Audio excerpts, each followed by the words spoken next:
I caught my wife cheating, and I ruined her life. Last year, I cut ties with my ex-wife Lucy. It was a decision I had to make, even though she begged for me to stay. So fast forward, I decided to stay for the time being, not because I love her, or you might say I'm a doormat. No, I stayed around to make sure my kid was okay, but mainly to watch my soon-to-be ex-wife up close, and to keep doing everything I can to make her suffer. I desperately wanted to ruin her life. Here's some background. I'm David, 45 years old. I'm a high school soccer coach, and I really love my job. Since I was a kid, I've always had a thing for soccer, and I'm so glad that I'm finally living my dreams. Pain is nothing new to me because I've had my fair share of how unfair life can be. I lost my mom to cancer at the age of 10, and growing up without her made me feel so empty. Soccer was the only thing that came close to filling up that emptiness until I met Lucy. I met her when I was 27. She was 24 at the time. We met at McDonald's on my way home from the pitch one evening. I stopped by to get myself a pack of rice and chicken. While I was on the queue, I suddenly noticed a lady who had a striking resemblance to my mother. I approached her immediately, and we got talking. She sounded really smart and interesting, so we exchanged phone numbers. Soon, we became very close, and our love for each other grew very much. Lucy wasn't my first girlfriend, but everything felt right with her.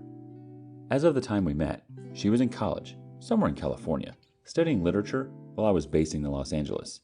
So technically, we could only see each other once in a while because of the distance. Whenever she was in town, she'd come to my place, and of course, after eating and talking, we'd sex each other really hard. My libido had always been on the high side, so we always had to go like 4 rounds before I could feel any sort of satisfaction. I always made her moan with tears in her eyes whenever we had sex, and somehow that made me feel like a king. I did all that I could to please her, and her love for me grew stronger as days went by. 3 years later, we got married. I was happy because I thought I made the right choice. I never knew that I was getting myself entangled with a cheap slut. Lucy understands how important my job was to me and how busy it could get sometimes. But even at that, I took it upon myself to always make out time for her whenever the need arose. I remember making some sacrifices for my ex-wife in the past, and I deeply regret it because I never thought that a day would come when she would betray my trust and throw all the love we shared out of the window. One of the sacrifices that still hurts me is choosing her graduation ceremony from college over the final match of the regional high school soccer competition for which my team qualified. I had to lie to the team that I was sick, and as a result, I will not be available. I did that because I wanted to be with a lady I cherished and loved, not knowing that the witch would someday mess up. Well, my team lost that competition, and my conscience still pricks me to date. We might have had a better outcome if I had been present.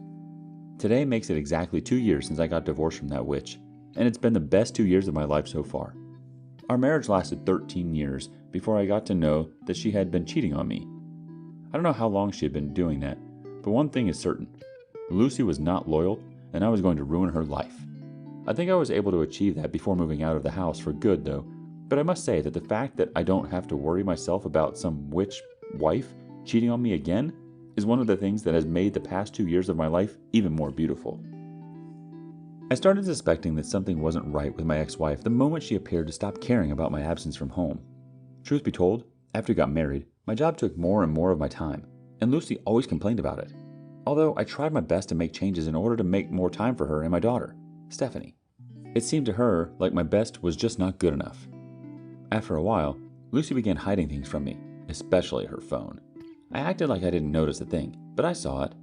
At that point, many thoughts began running through my mind, but I didn't want to believe any of them, so I ignored them all. I trusted her, but she messed up. I never thought I'd catch my ex-wife cheating on me someday. But it happened, eventually, on our bed. On that fateful day, I got back from work earlier than usual, and I saw my daughter playing with her doll near the entrance. So I asked her where Mom was. She said, "She is upstairs praying with Uncle Damien." I was so shocked because I'd never heard my wife mention that name. I asked Stephanie, "Who's Uncle Damien?"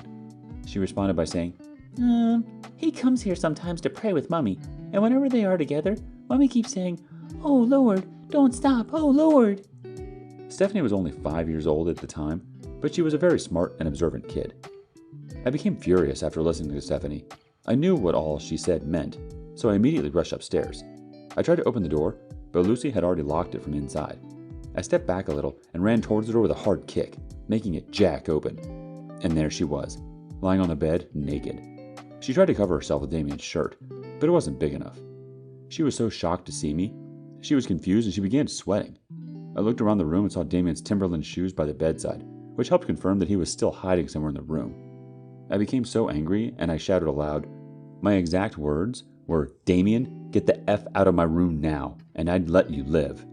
He rushed out immediately from my wardrobe with his boxer shorts and ran as fast as he could without trying to look me in the face. The only question I had for Lucy was, why? I really wanted to know why she did such a wicked thing to me. The next thing that came from the mouth of this freaking whore was, "Sorry." Sorry? Really? You're sorry? I think people need to understand that saying sorry cannot fix every damage, especially when it has to do with breaking people's trust. Is it just me, or does it always seem like there is one person in a relationship or marriage who is true and devoted and another who ends up cheating? Why can't all the cheaters find each other rather than hurt their committed partners? "So this is what I get for being loyal to you after all these years?" I asked in a very furious manner. She said sorry again, and this time around, I lost it. I almost slapped her, but I controlled myself as soon as I saw my daughter walk into the room. Our sex was good, and she can't even deny that. I gave her lots of money and showered her with much love. The only thing I could not give her in full capacity was my time, but I actually did improve on that. "So why this, Lucy?" I asked again, and this time she began to cry. "I know I've hurt you, but please stay with me. I need you to try to understand that I feel so horrible at the moment, and I'm so ashamed of myself," she said. I then responded by saying, only a man who lacks self-respect will take back or stay with a woman who cheated on him. I left the bedroom immediately and went downstairs to grab my car keys. I drove myself to the nearest bar, and for the first time in a long time, I drank myself to stupor that night. I still was in disbelief. I've read and heard about many cheating stories, but I never thought that someday I'd go through the same pain. The more I thought about her, the more hatred I felt towards her. I wanted to hurt her so badly, so I started thinking of different ways to achieve that, especially the ones that would break her completely. I didn't ask her to block the guy from social media or anything afterwards because I clearly did not give an F about the marriage anymore. I had one goal and one goal only, to make her suffer and pay for her betrayal. Fast forward to 3 days later, after several hours of pain and resentment, I became vile and wicked. My conscience died and different ideas of how best I could ruin her life started dropping in my mind. The first thing I did was get to a medical laboratory to check myself for STDs because I was not sure if I had contracted any disease from Lucy. When the results came out, it showed that I was infected with gonorrhea. I was devastated. Then it crossed my mind that it was possible that I wasn't the biological father of Stephanie. So I called Lucy and I asked her to join me at the hospital. I also added that she should bring Stephanie along. When she arrived, I informed her of my intention to confirm if Stephanie was really my child. She was quite reluctant, but she had no choice than to agree, and we carried on with the test. You won't blame me for that. If you were in my shoes, you probably would have done the same because of trust issues. Eventually, the test came out positive, and it turned out that Stephanie was not truly my daughter, as our genes didn't match. The funny thing is, she wasn't Damien's daughter either, which means that Lucy had been cheating for long. I didn't know how to react, so I left the hospital immediately. I left with copies of the test results. I headed straight to my lawyer to get our divorce papers ready. I went with printed copies of all her chats with Damien when I screenshotted from her phone and forwarded to my email a day earlier. It was really essential because I knew that there would be a need for me to show proof. I showed my lawyer everything, including the test results. He then informed me that he will begin the divorce process immediately. Shortly after leaving my lawyer's office, I went back home and then I decided to do something crazy to Lucy. I took a cash loan from a loan application using her personal information. I did it without her knowledge. Although it wasn't an easy thing to do, I just had to find a way. I took the loan because I wanted her to run into debt and have her credit score destroyed. I checked her balance first before deciding the amount to borrow. She had $3,000 in her bank account, so I decided to go for a loan of $20,000, knowing fully well that she earns $1,000 a month. A week later, she got a call from the loan company. She couldn't believe her ears. I overheard her saying, "I don't know you people. What loan? That's impossible. I think there's a mix-up somewhere. I didn't take any loan from you. I said I didn't do that. Do you get it?" I was so happy to see her in such a terrible position, especially because I was responsible for putting her there. She tried to talk to me about the call from the loan company, but I didn't give her the chance to say a word. I told her to fix her problems just like how she always finds a way to fix her sex drive whenever she wanted, without me. I was so upset, and I wasn't ready for any conversation with her. She was supposed to pay back the loan in a month, a time frame I chose deliberately because that was how long I planned to stay with her before moving on with my life for good. There's no way she would be able to meet up with that deadline. Soon, calls from the loan company became more frequent, and her frustration grew by the day. The loan company threatened to keep deducting $800 from her monthly income until she could fully pay the loan and the interest that comes with a delay in payment. While all of this was going on, I was already planning my next move. So the next day, I put a call through to her place of work pretending to be a customer. She worked as an editor for a publishing company, and I wanted to get her fired so bad. I planned to file a formal complaint to paint her in a bad light. When I was asked by the HR, Human Resources, department what her offense was, I told them that she lied to me about a child that was not mine and concealed it for years, and that she recently got me infected with gonorrhea because of her selfish and disloyal way of life. They were so surprised to hear such reports, although they thanked me and said that they would do their findings too. I forwarded the test results and screenshots to the HR, and 2 days later, Lucy got fired. I watched myself become a beast. Damn, I never knew that I could become so mean to somebody. Well, Lucy brought out that part of me. That's what you get when you take the ones who love you dearly for granted. She noticed how I kept to myself most of the time without saying anything to her whenever we were together. She wanted that to change, and she kept begging me to forgive her whenever she had the chance to. I stated clearly to her that God forgives, but I don't. Messing with me was a big mistake. You freaking messed with the wrong guy. She kept pleading and didn't listen. At some point, she decided to play the sex card on me. She started wearing some very sexy dresses around the house, thinking that only that would make me drill her.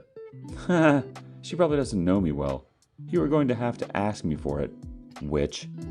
The more my anger grew, the more selfish I became. I wasn't ready to touch her, except she begged for it, like the cheap witch she is. She finally did, and I had sex with her with so much aggression. I put her in every uncomfortable position I could think of, and I ensured that I created an experience that was definitely going to be unforgettable for us, knowing fully well what it would be my last sex with her. I spanked her several times and choked her severely. While we screwed, I made it clear to her that this was no makeup sex, and that it meant nothing to me. She kept moaning and crying, and I continued giving it to her till I got tired. I left the room afterward and went downstairs to sleep on the couch. I didn't want to sleep next to her. You might think I'm cruel, but to be honest, Lucy brought all these upon herself by deciding to sleep with another man. I wasn't done humiliating her, so I decided to mess her up one last time. 1 week before I left, I gained access to her voicemail, and I did something crazy. She wasn't there with me, so she didn't notice anything. I changed the greeting of her voicemail to something inappropriate. I replaced it with a phone sex operator recording in a bid to ruin her reputation. I went to her contact list and marked all the contacts, especially of the people I knew she cared about a lot. These people include her mom, her sister, Joyce, her brother, Kennedy, her best friend, Tracy, and a few others. I selected the option of sending any calls straight to voicemail to ensure that they got to listen to the strange phone sex operator recording. Here's what you would have heard if you had called her back then. Hi, it's me, and I've been feeling very naughty, and I'd like you to come play with me. Please return my call. I'm so ready for you, baby. I've been having a lot of nasty thoughts about you. I can't wait to tell you about all the amazing things I want you to do to my body. Ooh, just thinking about it, and it's getting to me. Please call me. I'm waiting. By evening, her phone was already blowing up with messages from all her loved ones. They were surprised at what they heard and wanted to confirm if she was truly the person behind that voice. As soon as she got the news, she was shocked to the bones. She had no idea of what to do to rebuild her world, even as she watched it collapse right before her eyes. She tried to explain to everyone who reached out to her via text messages that she was not responsible for the phone sex recording. She further stated that she was just getting to know about the phone sex recording. Some believed her, but many others did not care to listen because they were highly disappointed in her. She lost some job opportunities because of that phone sex recording. Some of the people that wanted to hire her were shocked to hear such an unprofessional recording, and that made them change their mind. She later found a way to fix the voicemail, but I had already done the damage. When I got back to the house that evening, I saw her crying. I knew what had happened, and I didn't care. I had no sympathy left in me. I lost it all the day I caught her cheating. I walked up to her and served her the divorce papers I got from my lawyer. Initially, she was in denial, Then she got angry and started bargaining. I saw how depressed she looked, and I told her to accept it because I'm no longer the man she married. She tried to speak to me, but words weren't coming out. I told her not to worry about my relationship with my stepdaughter, Stephanie. I'd always be there for her, and I'd occasionally come back to check up on her. I said, I wish I could raise my stepdaughter myself, because she was a smart girl, and I wouldn't want Lucy to influence her, but it was impossible to leave with her because she was not up to 18 yet. I left her standing there crying as I went to the bedroom to pack my bags. Stephanie was asleep, so I could not bid her goodbye, but I kissed her on the forehead before I finally left the house. I walked away feeling great. You may call me wicked, but I think you may have to first go through what I went through before you judge me. I feel no remorse for what I did because she deserved it. Revenge, they say, is a dish best served cold. I guess I served her well. I do check up on Stephanie occasionally as I promised, and I'm really happy about the fact that she is growing fine. I know you might be thinking I spent the loan. Well, I didn't. Shortly before I quit my job as a soccer coach, I got introduced to trading Forex, and I made a lot of money from it within a short time frame, so I'm not broke. All I did was keep the money away to make her suffer. Lucy had to work 2 jobs after I left to be able to pay up for her loan. Anyways, I recently sent her money back to her bank account some days back, and I did that transfer via a channel she doesn't recognize because I never wanted her to know that I was the cause of her misery all along. Well, I moved on now, and I hope she does too. The last time I went to see my daughter, I saw how empty she looked. She didn't appear to me like someone who moved on. She looked like someone that was drowning in guilt. Her eyes were teary, but that's none of my business. My stepdaughter is the only reason we still talk. I really can't wait for Stephanie to turn 18 so that I can have custody of her, and that would also help me stop seeing Lucy forever. Anyways, Lucy still reminds me of my mom every time I see her, but not in a good way this time around. Seeing her now infuriates me a lot, but life must go on. I'm happier now, and I don't in any way regret my actions. Let's check into some reactions on this story. The first one. Wow, Lucy made the OP go crazy. Dang, look at how he went from being a nice guy to a psychopath. I was shocked. The OP needed therapy. The heartbreak affected his mind. The next response. Deep down, I think the OP will get back with Lucy because he still loves her. The fact that he returned the money he took from the loan company to her says a lot about how much he cares. He's just still hurt. That's why he's behaving this way. The next response. Now, this is why I always tell people around me not to break the trust of loved ones. You'd be so amazed at the level of damage they could cause you. If Lucy could not continue with the marriage, she could have broken things off with David in a mature way instead of screwing another guy behind his back. Well, she got served and I don't blame David for any of his actions. And our final response. I think the OP went too far. He freaking ruined her life. I may not be in the best position to judge, but wow, he dealt with her. I hope his stepdaughter Stephanie turns out well because no one is perfect. Marriages aren't that blissful anymore.